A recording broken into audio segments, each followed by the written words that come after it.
دايما في سؤال مش بيروح. هو أنا ليه مش مرتاح؟ هو ده الطبيعي؟ وكل ما يعدي الوقت الخنقة بتزيد.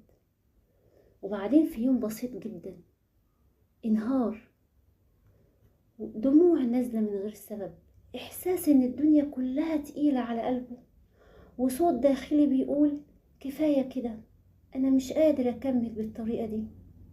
اللي بيحصل ده مش ضعف، لأ، دي بداية الصحوة.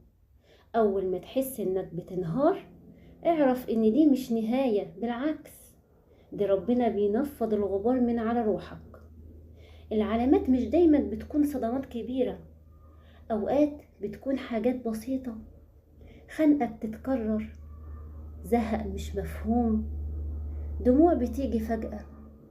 العلامات دي صوت من ربنا بيقولك اللي انت فيه مش ليك، قوم اتغير، قوم ابدأ. أول ما تبدأ تسأل هو أنا ليه هنا،